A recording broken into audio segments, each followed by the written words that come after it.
Hello दोस्तों, मेरे channel कोसीपीडिया में आपका बहुत बहुत स्वागत है। आज हम डिस्कस करेंगे 2019 का पेपर हिंदी का। मैंने आपको दो पेपर पहले ही सोल्व करवा दिए, जो 16 का था और 18 का था। क्या पता 19 से भी कुछ क्वेश्चन आ सकते हैं, तो आप इनको भी कर लीजिए। वैसे तो हिंदी में रिपीटेड क्वेश्चन है। और आपको एक बात बता दूं, जैसे कि फर्स्ट ईयर के एग्जाम में NEP 2020 भी आई है, तो क्या पता इसमें भी 2020 के अकॉर्डिंग पूछ सकता है कि त्रिभाषा सूत्र क्या है, हिंदी का स्थान क्या है, जो NEP के द्वारा 2020 में वो पूछ सकता है। क्योंकि नए क्वेश्चन एडिट करना इनका काम ही है कि हर साल कुछ नया ऐड करना। तो ये आपका क्वेश्चन पेपर है, आप देख सकते हो 2019 का हिंदी में। जैसे इसमें भी पहला क्वेश्चन आपका हमेशा बहुभाषिकता आएगा, कैसे भी घुमा के पूछ सकता है, ये आप हमेशा याद रखना। 5 नंबर में आपका आएगा त्रिभाषा सूत्र की संकल्पना और क्रियान्वयन के स्वरूप बताइए। ये भी आपका फिक्स है क्वेश्चन, 100% बोल रहा हूँ आएगा। दूसरा आपका भाषा सौंदर्य आएगा। फिर उसी के साथ पूछेगा आपका एक पाठ योजना बनाइए, जैसे इसमें अलंकार की पाठ योजना पूछा ये। फिर एक आपका जो प्रमुख काल है उनकी विशेषता पूछेगा, आदिकाल, रीतिकाल, भक्ति काल, आधुनिक काल। तो ये भी सब आप याद कर लेना, सबकी विशेषता कि हर काल में कैसा कैसा काव्य हुआ। बाल साहित्य भी आपका फिक्स है। एक चिंतन कौशल का क्वेश्चन आपका फिक्स है। एक आपका अनुवाद वाला क्वेश्चन आएगा। और ये एक एक नंबर वाले 5 क्वेश्चन इसमें आएंगे आपके। हम सीधा अपने आंसर पे आते हैं। जैसे ये पहला क्वेश्चन है, बहुभाषिकता से आप क्या समझते हैं? बहुभाषिकता के महत्व पर प्रकाश डालते हुए त्रिभाषा सूत्र की संकल्पना और क्रियान्वयन के स्वरूप को विस्तार पूर्वक समझाइए। तो देखो ये हम आंसर देखते हैं। 3+3+4 में पूछा है, मतलब 3 नंबर में बहुभाषिकता पूछा था, तो आपको ठीक से तो लिखना पड़ेगा। देखो, बहुभाषिकता दो या दो से अधिक भाषाओं के प्रयोग को बहुभाषिकता कहते हैं। भारत एक बहुभाषी देश है। 1971 की जनगणना के अनुसार भारत में कितनी 1652 भाषाएं थी। तो ये आप ऐड कर सकते हो साथ साथ। स्कूलों में केवल 47 भाषा का प्रयोग करते हैं। पठन बताओ, इतने में से बस 47 भाषा का प्रयोग होता है स्कूलों में पठन पाठन के रूप में। बहुभाषिकता के महत्व क्या है? 3 नंबर में आपका ये पूछा है कि अधिक संवाद कौशल इससे विकसित होता है, वैचारिक क्षमता वृद्धि होती है, रोजगार के अवसर का सृजन होता है, अंतर्राष्ट्रीय संबंध बढ़ते हैं, सामाजिक एकता, प्रत्येक भाषा का सम्मान होता है। बहुभाषिकता ये महत्व हो गए। त्रिभाषा सूत्र की संकल्पना क्या है? 1956 में केंद्रीय सलाहकार बोर्ड द्वारा भाषा संबंधी समस्याओं का विचार किया गया और समाधान के लिए त्रिभाषा सूत्र प्रस्तुत किया गया। कितने 1956 में इसको प्रस्तुत किया गया था। तो ये आप पहले संकल्पना में लिख सकते हो, जिसमें 3 भाषा को दर्जा गया। 3 भाषाओं पर बल दिया गया। पहला मातृभाषा, दूसरा आप क्षेत्रीय जो आपका हिंदी बोलिए वो ले सकते हो। पहला तो मातृभाषा है, क्षेत्रीय भाषा। दूसरा अंग्रेजी या हिंदी ले सकते हो। तीसरे में हिंदी या आधुनिक कोई नई नई भाषा है, फ्रेंच वो भारतीय भाषा, हिंदी भाषा क्षेत्रों के लिए आधुनिक भाषा कर सकते हो। तो ये आपके त्रिभाषा है, जिसमें 3 भाषाओं का बोला गया है। फिर आता है क्रियान्वयन। इसका क्रियान्वयन कैसे किया गया? क्रियान्वयन में जैसे बोला कि प्रारंभिक स्तर पर शिक्षा का माध्यम मातृभाषा होनी चाहिए। संपर्क भाषा के रूप में हिंदी का अध्ययन अनिवार्य होना चाहिए कनेक्ट के लिए, कम्युनिकेशन के लिए। अंग्रेजी भाषा का अध्ययन पूरे देश में अनिवार्य होना चाहिए, मतलब अंग्रेजी को भी साथ साथ जोड़ देना चाहिए। जिन लोगों की मातृभाषा हिंदी नहीं है, उन्हें माध्यमिक स्तर पर कम से कम 3 भाषाएं तो पढ़नी सिखानी जरूरी है। फिर दूसरा क्वेश्चन आपका आता है, पहला तो आपका खत्म बहुभाषिकता और त्रिभाषा का। भाषा सौंदर्य से आप क्या समझते हैं? ये क्वेश्चन फिक्स है आपका, 2 नंबर या 2.5 नंबर में आएगा। भाषा सौंदर्य की वृद्धि में रसों का महत्व बताइए और सात्विक अक्षर अलंकार का पाठ योजना बताइए। तो भाषा सौंदर्य जैसे मैंने बताया, जो भाषा की सौंदर्य बढ़ाते, चाहे अलंकार हो वो सब क्वेश्चन में हर पेपर में ये पूछा गया है। तो भाषा सौंदर्य से तात्पर्य भाषा से उत्पन्न होने वाला सौंदर्य। भाषा में शब्द या अर्थ के आधार पर जब सौंदर्य उत्पन्न होता है तो वही भाषा सौंदर्य कहलाता है।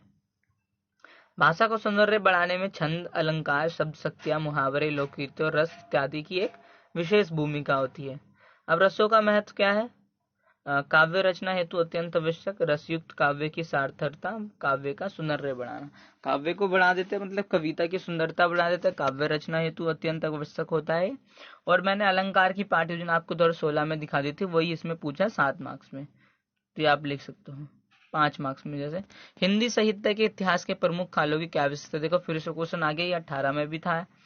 एक एक कृति की संचित, मतलब जयशंकर प्रसाद और सूरदास की बतानी है। उसमें आपको महादेवी और तुलसीदास की बतानी थी। तो हिंदी साहित्य के प्रमुख काल, जैसे पहला सबसे पहला आपको याद होगा आदिकाल, इसको लिख सकते हैं 1050 से 1375 में था ये। हजारी प्रसाद द्विवेदी आदिकाल नामकरण, वीर गाथा काल, प्रारंभिक काल, इन नामों से जाने जाते हैं। इनकी विशेषता क्या है? वीर और श्रृंगार रस की बात करते हैं, राष्ट्रीय भावना की अभाव, जनजीवन से संपर्क नहीं, पहले जनजीवन से संपर्क नहीं थे, बस शिल्प विधान था और श्रृंगार रस ज्यादा प्रधान था इसमें। फिर भक्ति काल में देखिए, धर्म का रसात्मक रूप आचार्य रामचंद्र शुक्ल की बात करते हैं। भक्ति काल का टाइम था 1375 से 1700 और इसमें आपका टाइम था 1050 से 1375 तक। तो इसमें विशेषता क्या, ये गुरु की महिमा करते हैं, संत कबीर, संत रविदास, भक्ति की प्रधानता है, मीराबाई, ये सब इसमें आते हैं। बहुजन हिताय और नीति गाय काव्य, ये आप लिख सकते हो इसमें विशेषता। 2-2 नंबर में पूछिए तो आप 2 या 3 पॉइंट। रीतिकाल जो 1700 और 1900 तक चला, जो 1575 के बाद 1700 आया, फिर 1900 तक। रीति तत्व की प्रधानता के कारण रीतिकाल कहा जाता है, मतलब तत्व की प्रधानता होती है इसमें। विशेषता क्या है? श्रृंगारिता, अलंकारिता, ब्रज की प्रधानता, नारी के प्रति दृष्टिकोण से लोग ब्रज भाषा का ज्यादा उपयोग करते थे, जो नए नए कवि आए थे वो। आधुनिक काल, फिर जो हम 1900 के बाद बोलते हैं, जो अभी का काल है, जिसमें खड़ी बोली का ज्यादा उपयोग होता है। तो आधुनिकता का केंद्रीय भाव होता है विशेषता, देशभक्ति के लोग, मतलब राष्ट्रीय भावना होती है उनमें। नवीनता का समन्वय, जनजीवन का चित्रण दिखाते, प्रकृति चित्रण, खड़ी बोली और ब्रज भाषा का उपयोग होता है। अब सूरदास के बारे में पहले संक्षिप्त में वर्णन भी देना और उसकी कृतियां के बारे में संक्षिप्त बताना है। भक्तिकालीन सगुन भक्तिधारा के कृष्ण भक्त थे ये, जन्म दिल्ली के पास ही ग्राम में हुआ था ये। फिर उनकी प्रसिद्ध रचनाएं जैसे सूरसावली, सहित लहरी, सूरसागर, आप सूरदास के नाम से याद करते हो, सूरसारावली, सूरसागर। सूरसागर कृति का संक्षिप्त में वजह, जिसमें इसमें कृष्ण जी के जन्म से लेकर मथुरा जाने तक की कथा का उल्लेख किया गया, जो सूरसागर का बोलते हैं। सूरसागर का सबसे मर्मस्पर्शी और वाग्यद वेदपूर्ण भ्रमर गीत है। इसमें गोपियों की वचन वक्रता अत्यंत मनोहारिणी है, बाल लीला के पव सर्वाधिक है, तो ये आप लिख सकते हो इसमें। फिर जयशंकर प्रसाद, जन्म उत्तर प्रदेश के काशी में हुआ। प्रसाद जी की कृति का परिचय, जैसे वन मिलन, मैंने एक कृति ले ली, इसका परिचय जैसे कथात्मक प्रबंध काव्य, चित्रात्मक के द्वितीय स्मरण में इसने संकलित किया है। कालिदास के अभितानुकूलतम नाटक के उत्तरार्ध का वर्णन है इसमें। अब अथवा में आपका पूछा कि बाल साहित्य क्या है, ये इंपॉर्टेंट क्वेश्चन है, आप अच्छे से कर लेना। बाल साहित्य की महत्व, विशेषता और बच्चों के लिए कैसे उपयोगी है। तो किन दृष्टियों से बाल साहित्य निर्माण करते समय में किन मुख्य बातों का ध्यान रखना चाहिए। 3 मार्क्स में बाल साहित्य, तो आपको सब बताना है। जैसे कि जो बच्चों की आवश्यकता, रुचि तथा अभिवृत्तियों को ध्यान में रखकर लिखा जाता है, उसी को बाल साहित्य कहते हैं सर्वांगीण विकास के लिए। पहला है कि 8 से 16 वर्ष होता है, ज्ञान प्रदान करने के लिए, मानसिक स्तर की आवश्यकता की पूर्ति के लिए इसका उपयोग होता है। बाल साहित्य की आवश्यकता व महत्व क्या है? नैतिक विकास की दृष्टि के लिए इसका महत्व है, अच्छी आदतों का निर्माण से, सामाजिक विकास से, भाषा विकास से, मनोरंजन की दृष्टि से और भावनात्मक विकास से इसका महत्व है। बाल साहित्य के निर्माण के मुख्य बिंदु क्या है? सबसे पहले मतलब क्यों निर्माण करते समय में किन बातों का ध्यान रखना चाहिए। तो सबसे पहले बाल मतलब बालक को केंद्र रख के उसमें बात की जानी चाहिए, उस सिद्धांत का। क्रिया केंद्रित होना चाहिए, बालक को एक्टिविटी पे बेस होनी चाहिए। सहज संबंधता मतलब दोनों के साथ संबंध होने चाहिए, पुस्तक बालक के साथ। प्रायोगिक कार्य का सिद्धांत होना चाहिए, स्पष्टता का सिद्धांत, आकर्षक का सिद्धांत, भाषा तत्वों का नियोजन उसमें होने चाहिए, तभी वो एक बाल साहित्य कहलाएगा। चौथा क्वेश्चन है, तर्कपूर्ण चिंतन और समस्या समाधान चिंतन का आपस में क्या संबंध है? चिंतन कौशल को विकसित करने की विधियां बताइए। 2-2 2.5 नंबर में संबंध बताने। तो इसमें पहले आप डेफिनेशन बताओगे दोनों के। जैसे देखो, तर्क वितर्क के साथ एक सही निष्कर्ष पर पहुंचना, चिंतन द्वारा समस्या का समाधान करना, हम तर्कपूर्ण चिंतन करते हैं। समस्या समाधान बोलते हैं कि समस्या समाधान हेतु चिंतन बहुत जरूरी होता है, पूर्व अनुभव से मदद मिलती है, ये है। तो इन दोनों का रिलेशनशिप बोल सकते हो कि दोनों में हम तर्क करते हैं, दोनों में हम चिंता समस्या समाधान खोजते हैं, तर्क के द्वारा क्या हमें निष्कर्ष निकालना वो खोजते हैं। तो ऐसे आप संबंध बसा सकते हो। फिर पूछा है समस्या समाधान चिंतन की जो प्रमुख विधियां है वो क्या है। तो विधियां आपको बताया था मैंने, परिचर्चा, वाद विवाद, प्रश्नोत्तर, संक्षेपण, पल्लवन, विश्लेषण, तुलना, दृष्टांत, भूमिका निर्वाह, ब्रेनस्टॉर्मिंग, ये सारी विधि है। सिंपल आप याद कर सकते हो। अथवा में पूछा है चिंतन कौशल क्या है, ये सेम 2016 का क्वेश्चन इसमें भी रिपीट हो गया है। चिंतन कौशल के महत्व पर प्रकाश डालते हुए बताइए कि चिंतन कौशल के महत्व के लिए आप किस प्रकार के प्रयास करेंगे। तो सिंपल सा है, ये क्वेश्चन आपको मैं डिट्टो बोल रहा हूँ, सेम आएगा इस बार भी। चिंतन मानव की स्वाभाविक प्रक्रिया है, समस्या के निवारण हेतु सोचना समझना कल्पना व विचार करना चिंतन है।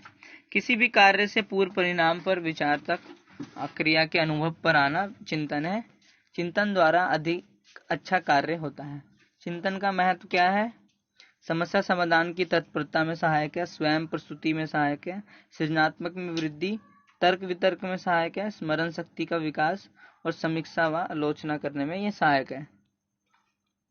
चिंतन कौशल के विकास के लिए आप प्रयास क्या करोगे, वाद विवाद अपनाओगे, प्रश्नोत्तर विधि करोगे, संश्लेषण विधि, पल्लवन विधि और परिचर्चा विधि आप यूज कर सकते हो।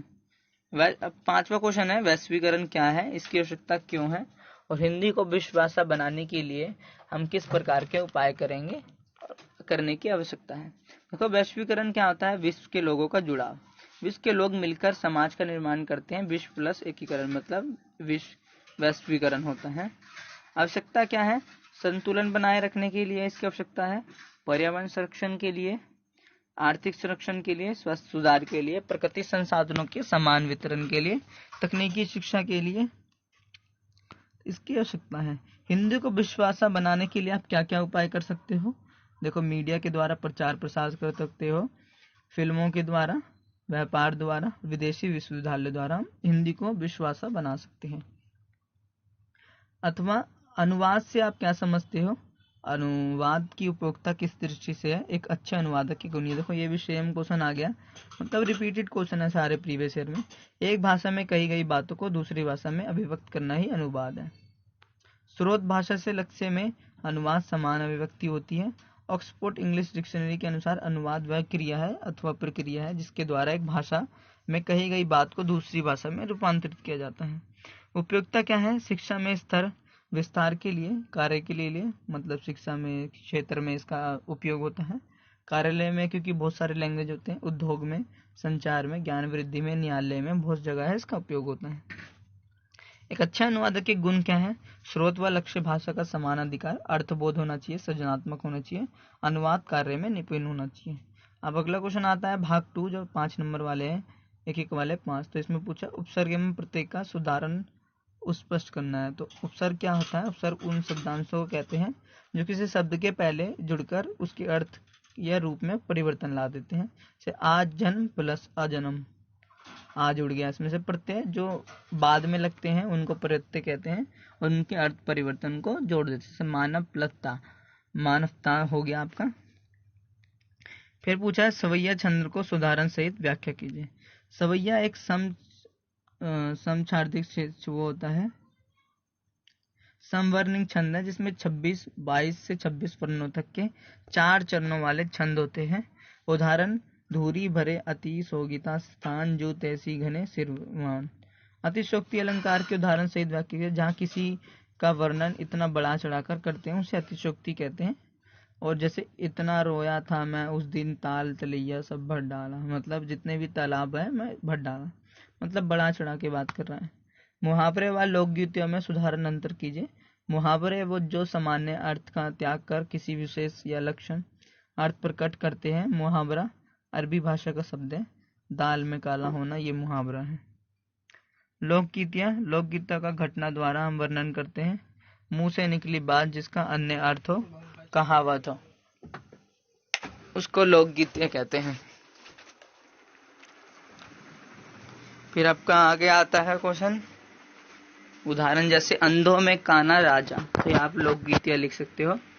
फिर डा पूछा आपका कि वीर रस को परिभाषित कीजिए। वीर रस उसे कहते हैं जो हृदय के हृदय में स्थित उत्साह नामक स्थायी भाव का जब विभाव अनुभव और संचारी भाव से संयोग हो जाता है तो वह वीर रस का स्वरूप ग्रहण कर लेता है।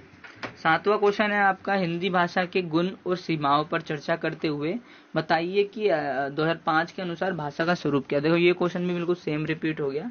मैंने हिंदी भाषा के गुण बताए थे आपको कि वैज्ञानिक लिपि है, हिंदी क्रियाएं, हिंदी व्याकरण के गुण होते हैं इसमें। भाषा की सीमा क्या है, वर्णात्मक ना होकर अक्षरिक है, एक ध्वनि के लिए एक ही एक से अधिक चिन्ह है, इसमें मात्राएं यथाक्रम नहीं होती। और एनसीएफ 2005 के अनुसार भाषा का स्वरूप भाषा के पाठ्यक्रम में त्रिभाषा सूत्र को लागू करने का प्रयास, मातृभाषा में शिक्षा देने की स्वीकृति पर जोर, बहुभाषी चरित्र को एक संसाधन के रूप में समझने पर देखना। अब 8वां पूछा है कि राष्ट्र कवि अवधारणा से क्या तात्पर्य है। मैथिली श्री गरुण गुप्त की कृति की मुख्य विशेषता पर चर्चा कीजिए। जो मैथिली श्री गरुण है उनकी कृति पर चर्चा करनी है आपको। पहले राष्ट्र कवि किसे कहते हैं?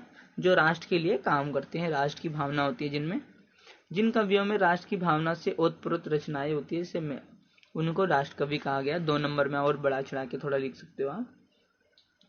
मैथिली श्री गरुण गुप्त की कृति की विशेषता है, देखो भक्ति भावना उसमें होती है, आर्य भावना का समर्थन है, राष्ट्रिकता की भावना का समर्थन है, समाज सुधार की प्रवृत्ति, प्रकृति चित्रण है, नारी के प्रति श्रद्धा और सहानुभूति है उसमें। अथवा क्या है? पाठ्य पुस्तक व पूरक पाठ्य पुस्तक में क्या अंतर है।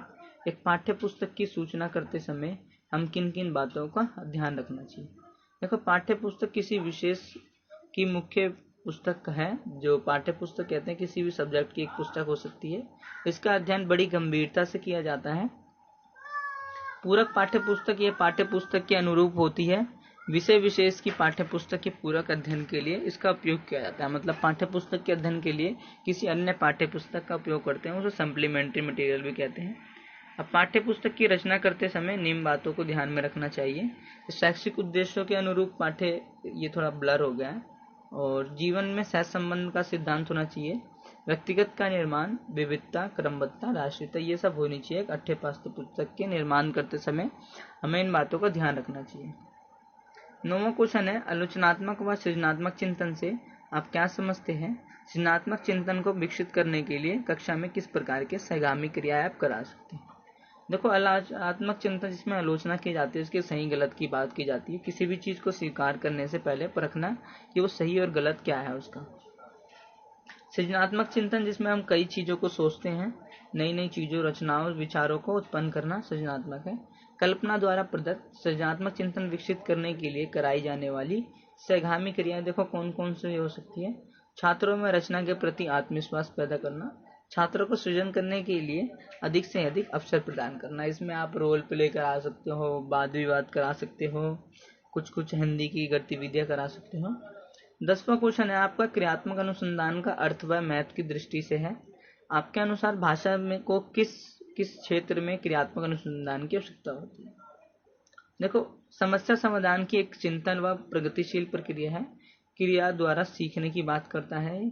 कुटलेविन क्रियात्मक अनुसंधान के जनक थे, कुटलेविन की बात होती है इसमें। तो महत्व क्या है? समस्या का समाधान करता है, नए शिक्षण तरीकों की खोज करता है, स्कूली समस्या पर केंद्रित है।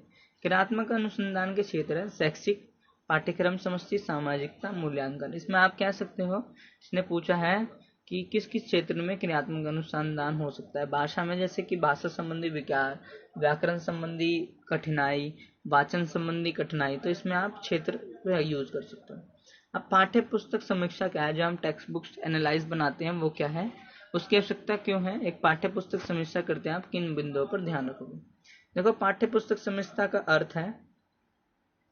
अर्थ है कि साहित्य के क्षेत्र में किसी कृति का, इसमें किसी कृति का अध्ययन तथा मनन कर उसके गुण दोषों का विवेचन करना। जैसे हम आलोचनात्मक चिंतन कहते हैं, इसमें भी टेक्स्ट बुक्स एनालाइज करना है, उसके गुण दोषों की, कितना अच्छा है टेक्स्ट बुक, कितना खराब है, ये बताना है आपको। उनका विवेचन कर उसके संबंधों में अपना मत प्रकट करना आलोचना अथवा समीक्षा कहलाता है। इसकी आवश्यकता है, देखो बाहरी तत्व का नाम, पाठ्य पुस्तक का आकार, आंतरिक तत्व, उद्देश्य अनुरूप, इनकी आवश्यकता होती है कि किस लिए हम कर रहे हैं ये, क्योंकि जो भी गलतियां हैं ना उनको सुधारा जा सके पाठ्य पुस्तक में। पाठ्य पुस्तक की एक समीक्षा करते हुए किन बातों का ध्यान देना चाहिए कि शैक्षिक उद्देश्यों के अनुरूप हो, जीवन से सह संबंध का सिद्धांत हो, व्यक्तित्व का निर्माण हो, व्यवहारिकता हो। तो ये हमारा पेपर यहीं पर एंड होता है। आपको वीडियो पसंद आए लाइक शेयर कमेंट कीजिए और अपने दोस्तों के साथ शेयर कीजिए। तो ये आपका खत्म।